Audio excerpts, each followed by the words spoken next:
Alhamdulillahi Rabbil Alamin. والعاقبة للمتقين ولا عدوان إلا على الظالمين.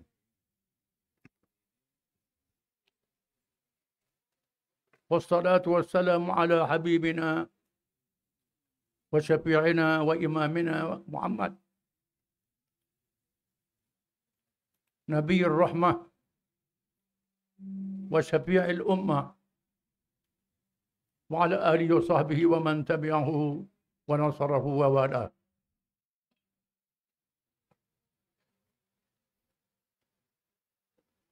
أعوذ بالله من الشيطان الرجيم. يوم ندعو كل أناس بإمامهم فمن أوتي كتابه بيمينه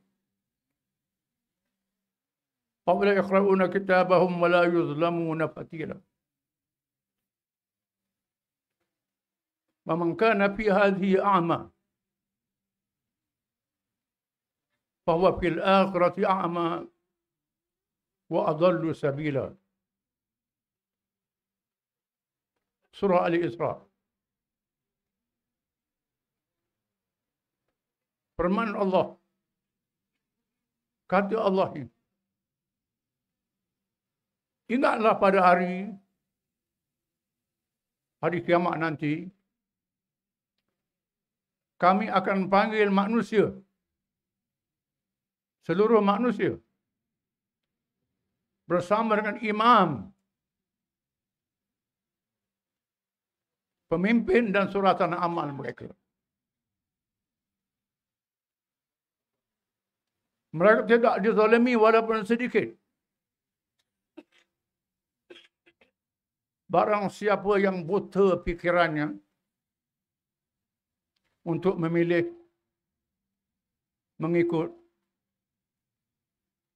di hari akhirat lebih buta lagi dan lebih sesat jalan.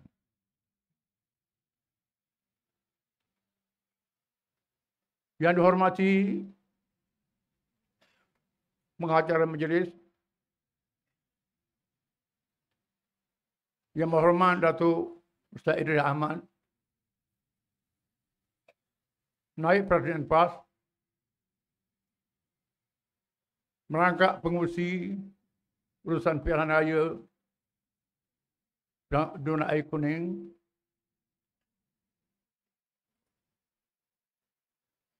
yang dihormati Datuk Pijal Izmu, pimpinan Parti Bersatu Pusat, Yang Berhormat Tuan Haji Rozman Zakaria, Timbalan Pengurusi Urusan Pilihan Kecil ini, Yang Berhormat Ketua Dewan Pemuda PAS, yang dihormati Tan Sri Anwar Musa, AJK PAS Pusat, merangkap Timbalan Pengarah Ketua Pengarah Pilihan Raya PAS Pusat, Al-Fadhil Dr. Mahfuz, Pengurusi As-Sabiqun, Al-Fadhil Ustaz Siddiq Noor, Pimpinan Ulama Negeri Perak, semua pemimpin-pemimpin pusat negeri kawasan, jentera pilihan raya, semua yang hadir daripada PAS, UMNO dan yang tak ada parti.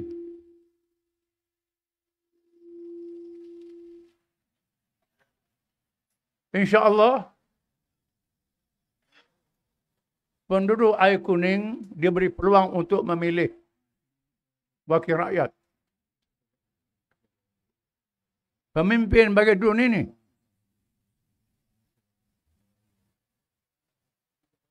Memilih pimpinan dalam Islam di semua peringkat adalah satu kewajipan yang sangat besar. Tak boleh dipandang ringan. akan dihisap pada hari kiamat. Bukan perkara main-main.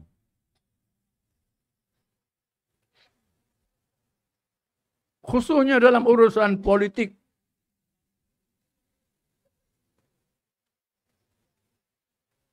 Allah Subhanahu wa taala telah menetapkan urusan politik sebahagian dari 3 tonggak ajaran Islam yang penting.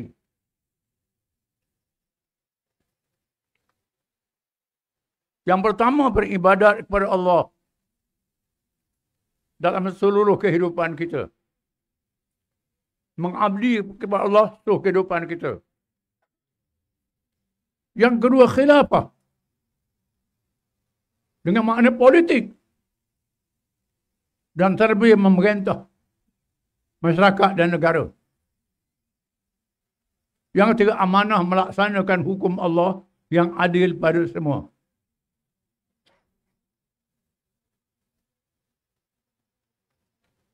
Banyak kalangan kita, khususnya orang-orang Islam,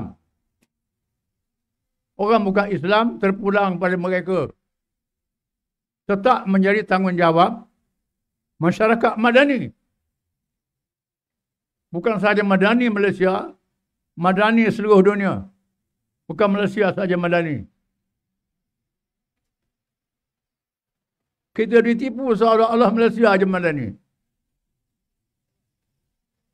Sejarah Nabi Adam, sejarah Adam madani. Jadi tabi'i manusia. Ibn Khaldun kata al-insan madaniyun bil-tabi'i. Ibn Khaldun ini bapa ilmu kemasyarakatan. Manusia itu bersifat madani dari tabi'inya. Di antaranya ialah mesti ada pemimpin.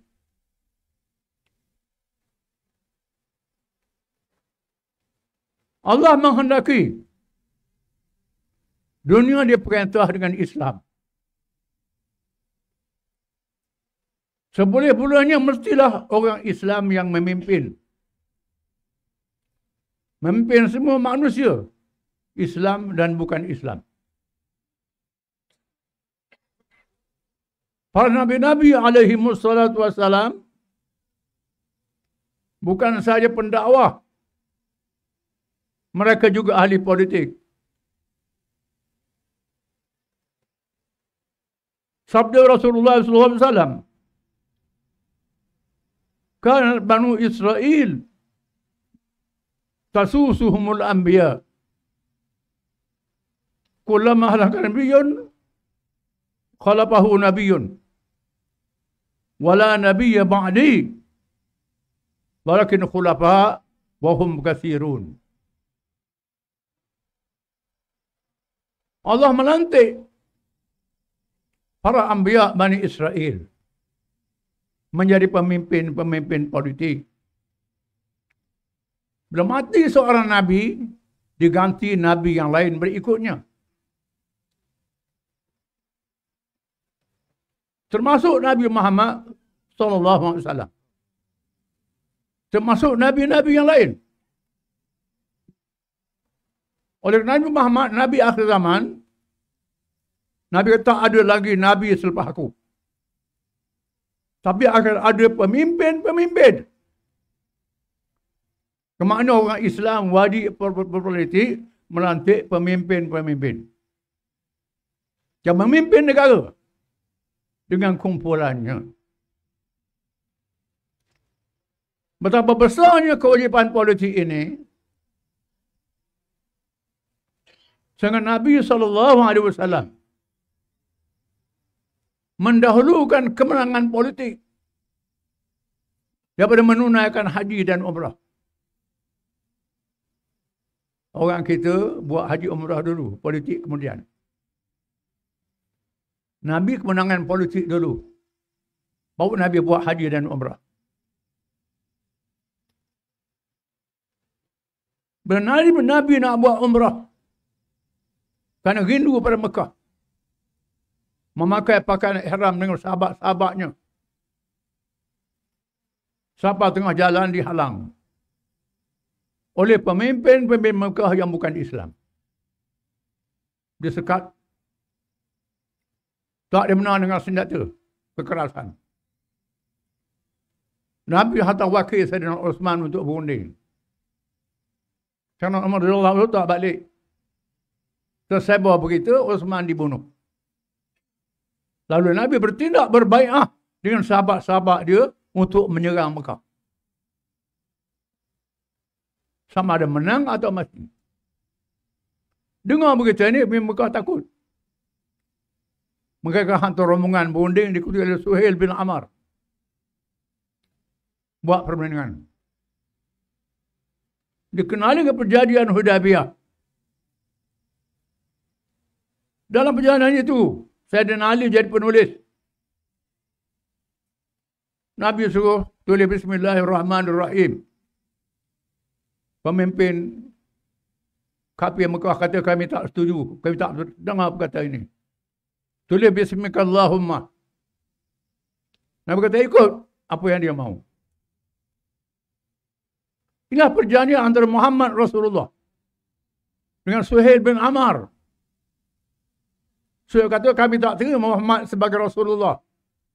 Kami tak beriman, tak percaya. Tulis Muhammad bin Abdullah. Nabi Rasulullah tulis Muhammad bin Abdullah, ikut dia. Kemudian yang penting orang-orang Islam tak dibenarkan menunaikan umrah pada tahun ini.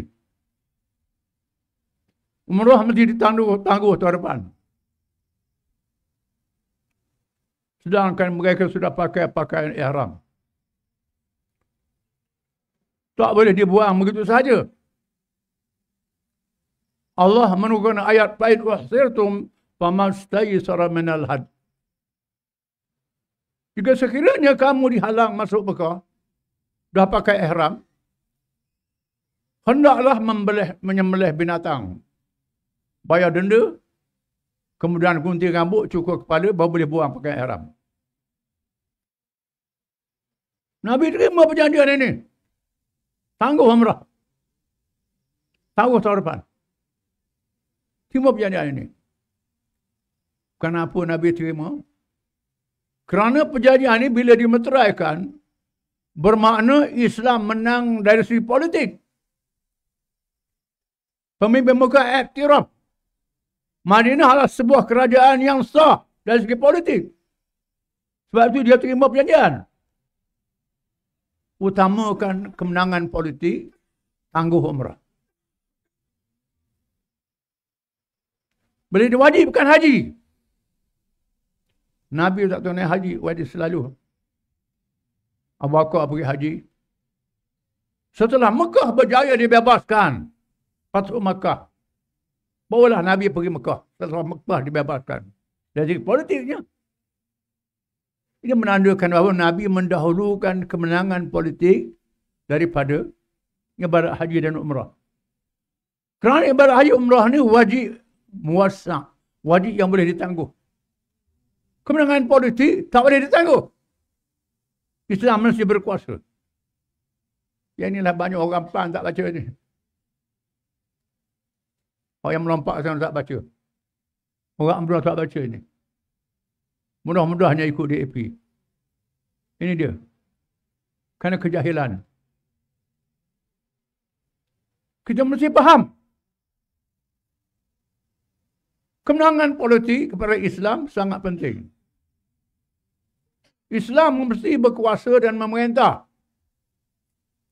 Dalam masa yang sama, orang Islam mesti memimpin. Di Malaysia ni, orang Melayu adalah majoriti Islam. Mereka yang berhak memimpin. Bukan bermakna kita nafikan orang bukan Islam. Orang bukan Islam dibenarkan berada dalam negeri Islam. Dibenarkan menyertai kerajaan. Duduk dalam kerajaan pun boleh. Tapi kuasa politik yang tinggi mesti orang Islam. Firman Allah Ta'ala, "Walakin Allah lil kafirin 'ala al mu'minina sabila." Allah tak izin bukan Islam mengatasi orang Islam dalam pemerintahan negara. Dia beri hak pada orang bukan Islam. Hak orang bukan Islam ada. Hak orang Islam ada. Ada batas, ada sempadan. Nabi kata, lahum ma lana wa alaihim ma alaina. Apa yang bagi kita, bagi mereka, tanggungjawab kita, tanggungjawab mereka. Kita tak boleh paksa mereka masuk Islam. Kita tak boleh paksa mereka tinggal benda yang dihalalkan oleh agama mereka, yang diharamkan oleh agama kita. Isu babi yang timbul sekarang ni. Kita tak boleh larang mereka makan babi. Nak jual babi, nak berniaga babi. Tetapi ada sempadan. Ada sempadan. Kita orang Islam juga ada sempadan dalam hubungan dengan mereka. Bukan dalam perang pun ada sempadan.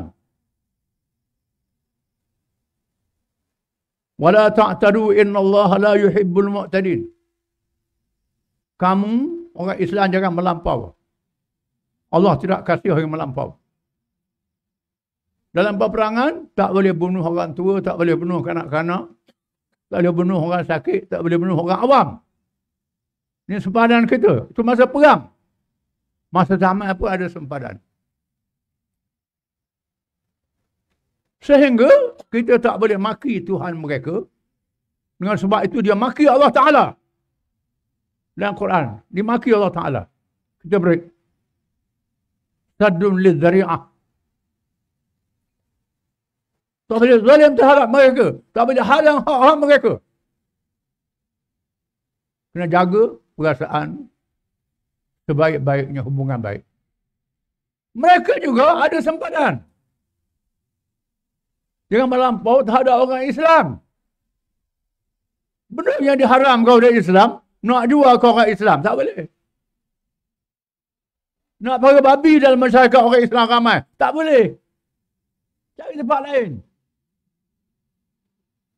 Carilah jumlah yang qadar yang patut. Keperluannya. Bukan halang. Tapi jangan melampaui sempadan. Ini dia yang kita kena faham. Bahkan dalam fiqh mazhab Hanafi. Al-Qadhi Abu Yusuf menjadi hakim negara zaman Abu Ja'far Mansur, zaman Harun al-Rashid. Menulis kitab Al-Kharaj. Ustaz-ustaz UMNO dengan PS tu baca kitab ni. Al-Kharaj dalam kitab ni Abu Yusuf sebut dibolehkan ambil cukai babi. Perniagaan bukan Islam. Tetapi diletak dalam akaun khas. Dibelanjakan untuk orang-orang bukan Islam. Tak boleh belanja untuk orang Islam. Itu sempadan dia. Ini ada hukum. Wah, ni bukan main-main. Kita je Quran dan hadis hukum tertinggi. Dia sebut mengapa PAH dulu boleh berkawan dengan DAP, sekarang tak boleh berkawan. Dia boleh berkawan, sekarang tak boleh berkawan. Kita berkawan tidak menyentuh dasar. Tak menyentuh matlamat. Perjuangan kita menegakkan negara Islam. Islam memimpin, Islam memerintah. Nak laksana syariat Islam bagi orang Islam. Orang bukan Islam kita tak paksa. Tiba-tiba dalam masa kita kerjasama, DAP dan yang semasa waktu dengannya minta kita senyapkan negara Islam ni. Jangan sebut negara Islam. Nanti tak dapat sokongan orang bukan Islam. Kita tak berani. Ini dasar kita. Kita nak haramkan arak judi di Kelantan, Terengganu, Kedah, di Perlis. Dia protes. Ini hak orang Islam. Menghargai arak dan judi. Dia nak minum arak sama-sama dia. Itu kita tak boleh halang. Ini kena faham. Dia campur tangan. Kita nak bawa RUU 355 di Parlimen. Untuk membolehkan hukuman ta'zir bagi orang Islam. Nak ganti hukum sebat. Sebat sekarang ni zalim. Mencederakan, menyaksakan. Sebab dalam Islam, mendidik, tidak mencacatkan. Ini beza. Kita nak tukar. Bagi orang Islam, orang bukan Islam, suka dia. Dia nak pilih yang mana. Dia tak setuju. Terpaksa kita tangguh. Kemudian dia merancang untuk mengambil politik negara. Nak hilangkan kuasa Islam, kedaulatan Islam. Masa kita nak mencapai kemerdekaan dulu, kita tak terlupa sejarah. Islam berdaulat di Malaysia. Di alam Melayu Nusantara ni. Ulama-ulama pendakwah datang ke sini bawa Islam. Raja-raja masuk Islam. Maka bergabung raja-raja dengan ulama. Memerintah negara. Raja di bawah perlembagaan. Ini dia ajar dia Islam. Ulama raja-raja sama-sama. Di bawah perlembagaan. Islam berkuasa. Raja berdaulat.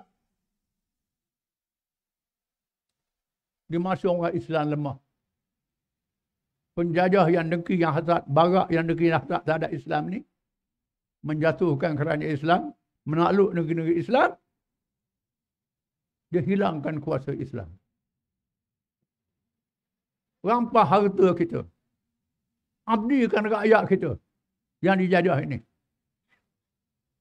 Kumpulan yang pertama lawan penjajah ialah kumpulan Islam. Ulama-ulama dan raja-raja.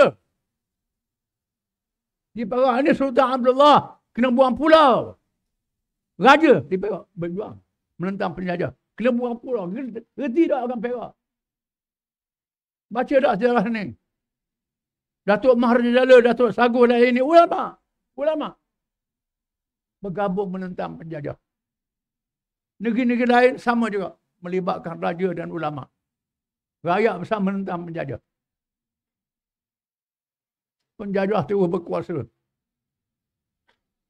Bila Perang Dunia yang kedua berlaku, antara pihak berikat kuasa barat, iaitulah British, Amerika, Perancis, lawan Jerman, Jepun dan Itali. Di mana pihak berikat, British, Amerika dan Jepun, mengadakan perjanjian Atlantik, Atlantik Charter. Tak silap saya nama dia. Buat perjanjian. Kalau ayat negeri-negeri jajahan ni tolong mengalahkan Jepun dan Jerman, Itali, nak beri kemerdekaan. Nak beri kemerdekaan kepada tanah-tanah jajahan. Maka menanglah pihak berikat dalam Perang Dunia yang kedua. Minta maaf, huraian ni panjang sedikit. Bila menang, dia nak janji nak beri kemerdekaan. Bila nak beri kemerdekaan, British mari sini. Mari di sini. Berebut antara British dengan komunis. Indonesia, Belanda dengan komunis. Indonesia pengaruh komunis kuat. Sebab kita British menang. Pengaruh komunis lemah. British merancang kemerdekaan. Nak mengikat kita, menambah kita di bawah pengaruh penjajah. Dengan melayan Union. Maka semua kumpulan Islam, kumpulan Melayu bersatu. Bergabung dengan gabungan UMNO, United Malay National Organization. Menggabungkan Parti Kebangsaan Melayu Melaya, NGO Melayu, NGO Islam dan lain-lain. Bergabung dalam UMNO. Untuk lawan Melayu Union. British berundur. Dia buat tipu daya dia. Ada tipu daya lagi British ni. Dia nak beri kemerdekaan dengan syarat-syarat. Antara syarat-syaratnya, syarat yang melemahkan Islam. Membuka kerakyatan yang luas kepada warga asing yang dibawa masuk ke sini. Warga asing, India, China, berlawan penjajah juga, sama-sama lawan. Tapi nak buat kerakyatan yang mudah-mudah. cabaran pada orang Islam penduduk asal. Dia buat Suruhanjaya Red. Suruhanjaya ni anggota dia semua orang luar, tak ada orang di sini. Gubah perlembagaan. Tak ada dalam perlembagaan ini, Islam tak ada, hak Melayu Bumiputera pun tak ada. Belum pilihan raya buat, belum Merdeka buat pilihan raya, pilihan raya tahun 55. Berkhilaf dengan UMNO dalam masalah ini. Berkhilaf. Masuk raya 55, bertanding secara solo. UMNO menubuhkan perikatan dengan MCA, MIC. Tubuh perikatan. Pilihan raya tu memberi keputusan, menang 1 kerusi. Almarhum Tuan Guru Haji Ahmad Tuan Hussein. Di Perak ni, di Krian Laut. Satu-satu pembangkang, 1 pembangkang. Yang lain semua, perikatan, UMNO, MCA, MIC. Dalam parlimen ini, menyuarakan, meletakkan Islam dalam perlembagaan. Hak istimewa orang Melayu Bumiputera. Akhirnya, kalangan agamawan dalam UMNO sama, setuju. UMNO sama. Kerjasama PAS dengan UMNO. Ini. Orang muda-muda kena tahu sejarah ni.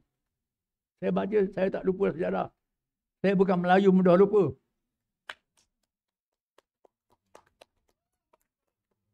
NGO Islam. Semua. Masa tu, DAP belum ada lagi. Belum dia lahir. Tak ada dalam perut ibu lagi. Termasuk PKA-nya, PAN-nya tak ada lagi. PAS dah ada masa itu. Jadi perbahasan dalam Suruhanjaya Red. Perbahasannya,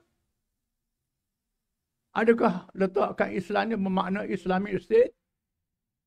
Malaysia sebuah negara Islam atau negara sekular? Mengikut pahaman Barat. Mereka tak mahu adanya negara Islam. Islam berkuasa. Ini agenda penjajah. Mereka nak kalau Islam sebagai satu agama yang tak ada parti, tak ada kuasa, tak apa. Islam ada kuasa, ini tak boleh. Islam berdaulat. Oleh kerana sifat ayat perlembagaan ni umum. Dia tak detail. Perlembagaan dia dasar, undang-undang dasar, umum. Mereka bersetuju. Biarkan Islam adalah agama persekutuan. Hak-hak agama lain dibenarkan, bebas beragama, agama lain. Ini dalam perlembagaan dijamin. Tapi Islam agama persekutuan. Tak tafsirkan apakah Islam itu. Mahu Islam ditafsirkan dengan ad-din. Dengan makna yang menyeluruh. Termasuk kuasa politik. Kalau UMNO ada 2 kumpulan. Satu kumpulan yang setuju dengan Islam ni. Tapi kena tangguh dulu. Ada dalam UMNO yang sekular.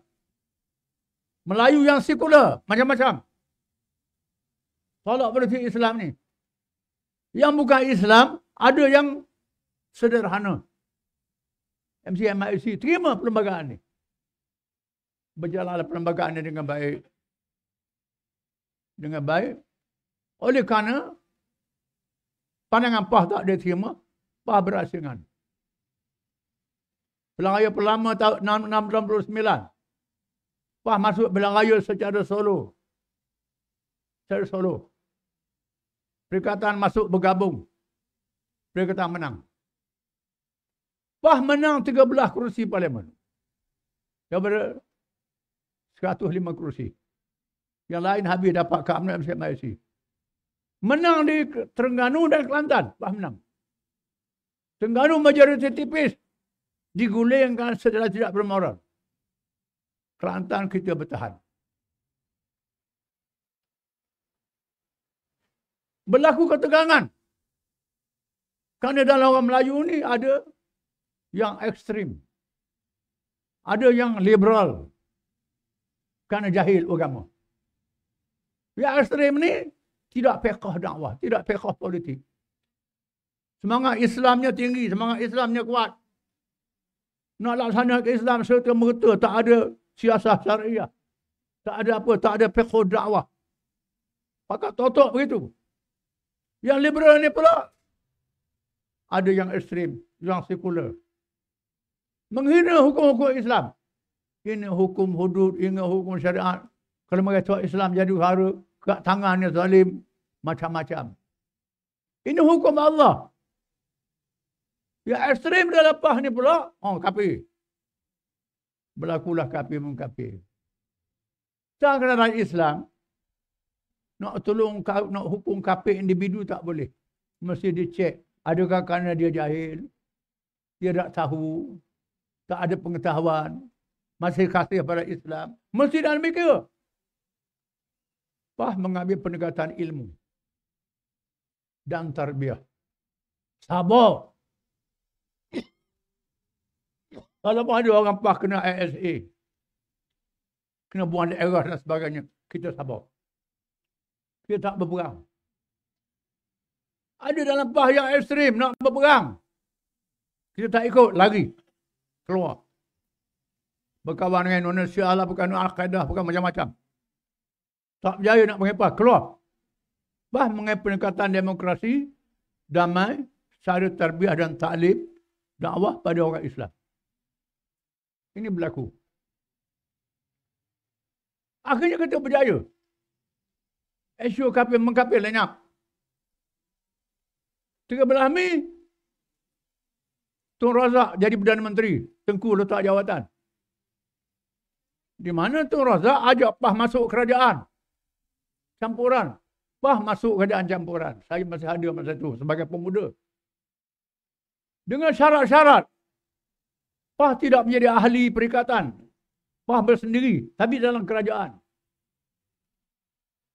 Kena tubuh Barisan Nasional. 74. PAH dalam kerajaan lagi. Pengaruh Islam berkembang dalam jentera-jentera kerajaan. Di pusat-pusat penyanteri menyebabkan pengaruh PAH kuat. Berlaku tegang 78. PAH berpisah dengan UMNO dan Barisan Nasional. PAH merusuk dalam pilihan raya. Tapi pengaruhnya berkembang. Berkembang pengaruh dia. Jatuh di Terengganu, di Kelantan, Terengganu, Kedah jatuh. Tapi ahli-ahli bertambah. Ini berlaku. Kita sabar. Berlaku krisis dalam UMNO. Tahun 90, Tengku Razali dengan Tun Mahathir. Krisis pecah dengan UMNO. Kita bekerjasama dengan ambil UMNO yang disingkirkan. Tengku Razali. Tengku Razali dia nak kerajaan pusat. Ambil kerajaan pusat. Kita nak Kelantan, Terengganu, Kedah. Kita menang di Kelantan. Ini hasil kita lepas. Kemudian UMNO nak kuatkan diri dia. Tun Mahathir ambil Anwar. Daripada Habib, daripada Islam. Ajak masuk UMNO nak adakan wajah Islam. Ada kesalahan sikit-sikit. Menyebabkan undi-undi Islam berpecah. Tapi PAH tak menusut. Undi pilihan raya saja. Anwar gagal. Bukan nak masuk Islam. Dia nak ambil pentak dalam UMNO. Nak ambil alih kuasa pemerintahan negara. Nak jadi Perdana Menteri. Maka dibuat kacau dalam UMNO. Pecah lagi tahun 98. Tak apa kita kerjasama dengan dia. Termasuklah di AP. 46. Termasuk 46. Keluar akhirnya. Di AP sama-sama. Masa kerjasama, kita menang di Kelantan. Menang di Terengganu. Kemudian kita berjayakan campuran dia. Kedah termasuk di Perak. Sekejap je. Tahun je. Tapi bukan kita silap langkah. Pimpinan kita tak ikut arahan pusat. Jatuh di Perak. Dalam masa kerjasama inilah. DAP buat pasal. Minta kita batalkan perjuangan Islam. Menentang syariat. Melakukan agenda kepimpinan Islam. Nak dipadamkan. Ini berlaku. Ini sudah melampau batas. PAH bertindak, putus. Jawab lama buat pada putus. Ada dalam PAS ni, terus nak kerja sama juga. Nak ambil jalan mudah. Keluar daripada PAS buat parti PAN. Berkawan dengan DAP. UMNO masih tak sama DAP. Berlaku pembangunan mutakhir. UMNO makin lemah. Dia berpisah dengan PAS. Berlakulah pada hari ini. Pilihan raya mutakhir. PAS dapat undi Melayu. UMNO merusuk undi Melayu. DAP dapat undi bukan Islam. Parti-parti sokong dia dapat undi bukan Islam. Undi Melayu, banyak wakil-wakil rakyat Melayu. Wakil rakyat bukan Islam, bukan majoriti. Majoritinya ialah wakil rakyat Melayu termasuk daripada UMNO, daripada PAN. Patutnya orang Melayu, orang UMNO yang Melayu ni, kerjasama dengan PAS lah buat kerajaan. Untuk memperkasakan kuasa Islam itu. Bukan kita tolak orang bukan Islam. Tolak adil DAP ni sudah melampau. Macam-macam dia melampau buat kenyataan menentang hukum syariat. Menyokong orang murtad. Cabur Islam. Yang mutakhir buang bulan dalam negara Malaysia. Buang bulan. Bulan ni apa? Bulan ni simbol Islam. Islam bawa raja-raja. Islam bawa raja-raja. Ini simbol Islam. Dengan pandangan. Ada orang kita pandangan. Termasuk Perdana Menteri. Saya dengar dia bela kan. Tak ada apa-apa pada dia. Ini mempermain-mainkan simbol Islam itu. Patutnya rakan-rakan kita orang UMNO yang masih ada roh Islam, semangat Melayu dia, kembali ke pangkal jalan. Saya dengar Datuk Seri Nawang Besar. Tan Sri Nawang Besar sebut tadi. Balik pangkal jalan. Kalau kita sesak jalan, balik pangkal jalan. Jangan jadi jahil merakab. Tak sedar kita tak sedar. Ini sangat bahaya. Di sana ada orang bukan Islam yang tak ekstrim. Ada orang bukan Islam tak setuju dengan DAP. Dia tak mahu, dia nak kehidupan aman. Cara DAP ni boleh menyebabkan hubungan antar kaum tak baik. Jadi huru-hara ni cara ni. Bawa akibat dari negara kita tak mahu mengulangi peristiwa 13 Mei. Orang bukan Islam kena ingat. Masa berlaku 13 Mei itu, Kelantan, Terengganu, Kedah, negeri yang kuat PAS, tak ada 13 Mei. Ini sifat Islam kita. Tak huru-hara di Kelantan, Terengganu. Huru-hara di Kuala Lumpur, di Pulau Pinang. Ini kena sedar orang bukan Islam kena faham. Kesederhanaan kita dalam politik. Dan kita nak adakan pilihan raya kecil. Pilihan raya ni makna kita pilih wakil kita dalam Dewan Negeri.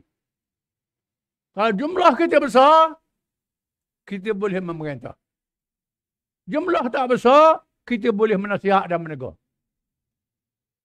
Dalam Islam ada kewajipan amar ma'ruf dan nahi mungkar. Suruh pada yang baik dan cegah kemungkaran. Yang terkuat ialah mendapat kuasa bagi orang Islam. Yang penting ialah Islam tu tinggi, dimuliakan. Jangan jawatan menteri besar lebih penting. Jawatan esko lebih penting. Jadi menteri lebih penting. Selamat akhir rasuah lebih penting. Islam bawa di belakang. Kerana kepentingan diri. Ini yang ada dalam UMNO ni. Yang ada dalam PAN ini. Kerana pangkat, kerana kedudukan, kerana nak ambil jalan mudah. Jumlah air kuning je satu medan untuk menguji kita. Kalau kita menang, kursi kita bertambah. Dekatan Nasional bertambah.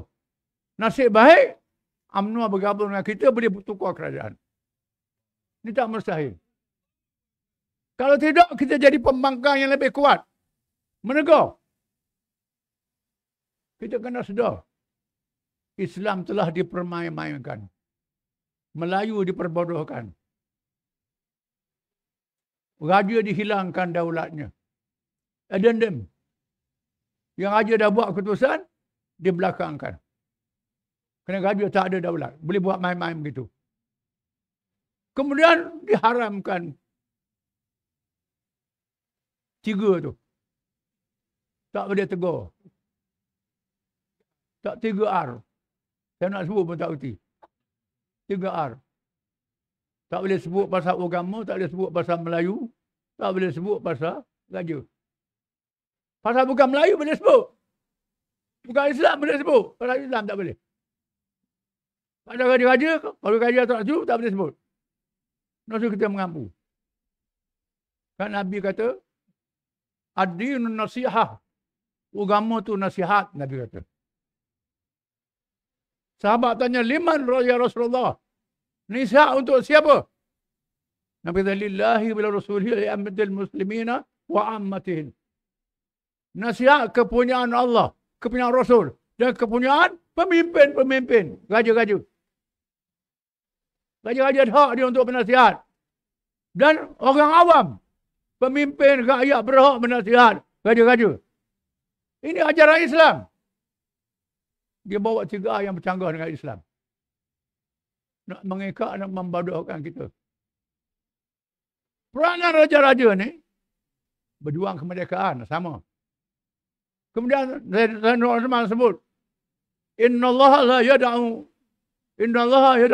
lis-sultan ma la yada'u fil Quran. Allah Ta'ala beri hak pada sultan yang memerintah apa yang tak disebut dalam Quran. Raja boleh buat keputusan mengikut perlembagaan, mengikut pandangan ulama sama-sama yang tak ada nah dalam Quran. Ini yang kita nak laksanakan. Ini disentuh semua. Islam pun disentuh. Melayu disentuh. Raja disentuh. Nak melemah melumpuhkan kita. Jadi rakyat, air kuning ini mestilah berfikir, gunakan fikiran, baca sejarah kita balik. Jangan buta akal. Nak pilih kerana orang beri RM50. Orang beri RM100. Orang beri duit. Orang beri. Nabi kita Muhammad SAW. Masa dari Madinah. Orang tabah pada Nabi jadi raja. Ataupun jadi pemimpin. Nak beri kekayaan. Tapi Islam tidak berkuasa. Nabi tak tolak. Nabi tolak. Ini ajaran Nabi. Kita mesti istiqamah.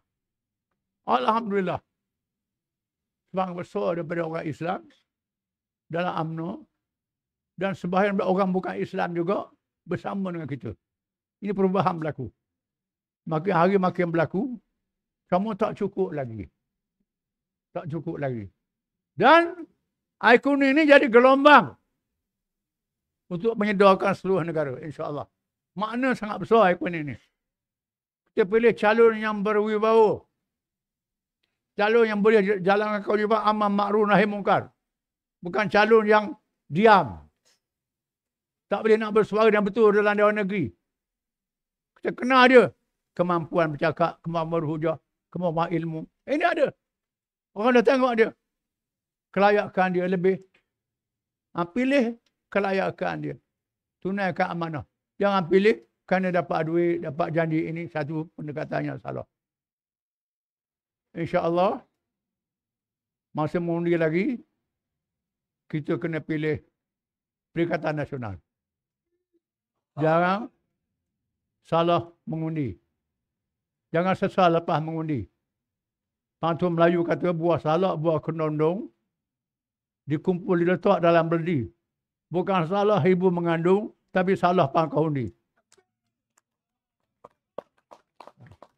Cukup saja. Wassalamualaikum warahmatullahi wabarakatuh.